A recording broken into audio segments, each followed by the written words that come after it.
To fa, assalamu alaikum wa rahmatullahi ta'ala wa barakatu mai sauraro. Ka dai ka ci gaba da bibiyar maganin muna ɗora muku cikakken shirin labari na da gidan sarauta kuma da manyan mata. Sai dai za mu kawo muku shiri akan gidan sarauta. To fa, Prince Bello fa farin ciki ya ishe shi ganin cewa dakta ganin cewa yar wannan tashi da yake farin ciki da muradi ganin cewa a yanzu fa Bintu ta riga ta da gidan mijinta. Ganin cewa a yau fa Bintu ta dawo gidan mijinta a cikin shirin na mai dogon zango da kuka sani fa. To fa sai dai fa'iza ita ma tana farin ciki ganin cewa ta Bintu ganin cewa a yau fa Bintu ta dawo gidan mijinta ganin cewa a yanzu tana ɗakin Prince Bello. Amma dai ta yi farin ciki ganin cewa a yanzu fa Prince Bello fa an riga an zama ɗaya. To fa sai da kishin fa'iza fa har yanzu bai motsa ba ganin cewa ta karbi Bintu hannu bibi ganin cewa a yanzu fa mai martaba fa ya yi umarci Prince Bello ya dawo da tsohuwar matarsa Bintu ganin cewa yanzu fa mai martaba fa yana matukar mutunta wannan ɗan nashi Bello da kuka sani fa. Sai dai Bello shi ma yana matukar mai martaba ganin cewa a yanzu fa yana bin umarninsa kuma a yanzu a cikin shirin na mai dogon zango da kuka sani gidan sarauta babu wata matsala a ganin cewa yanzu fa da Bello fa da Bintu suna tare.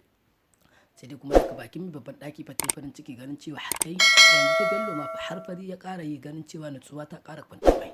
Sai dai daga bakin mai babban ɗaki ta yi wa Bello alkawarin cewa ya ci gaba da haƙuri ganin cewa nan da ba jima ba za su samu zuri'a a cikin shirin nan mai dogon zango da aka sani gidan sarauta.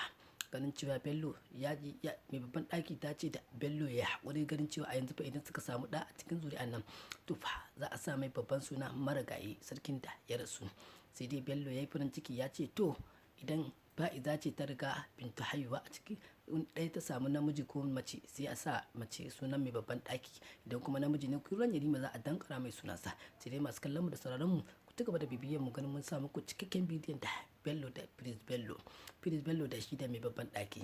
Sai dai mai martaba ya gargaɗi ganin cewa a yanzu fa tafida yana neman tafida ganin cewa ma'azzam fa ya kamu da soyayyar fa yar gidan tafida. Sai dai mai martaba ya ce a nemi ma'azzam ganin cewa a yanzu za a aura masa daurin aurensa ganin cewa a yanzu fa da shi da yar gidan tafida. To fa ma'azzam dai farin ciki ya kama shi ganin cewa da shi da zankare diyan matarsa Badariya. Sai dai Badariya ta kamu da soyayya ma'azzam hannu biyu hannu baka hannu ƙwarya ganin cewa idan bata ga ma'azzam ba za ta iya rayuwarta ba kuma har ta kamu da san ma'azzam ba. Sai dai mai martaba ya yi umarnin a kirawo Badariya ganin cewa zai mata tambayoyi idan ta amsa tambayoyin ta fa to fa na mutum fa ma'azzam fa zai aure Badariya. To fa daga bakin mai babban ɗaki bata ce kala ba ganin cewa Badariya ta zo gidan sarauta ganin cewa ta zo gaida sarkanta ganin cewa a yanzu fa ma'azzam fa farin ciki ya kama shi. To masu kallon mu da sauraron mu kaɗan daga cikin shirin da zamu kawo muku a cikin shirin nan mai dogon zango da kuka sani gidan sarauta. Sai dai idan wannan ne kasance shigo raka da farko ka danna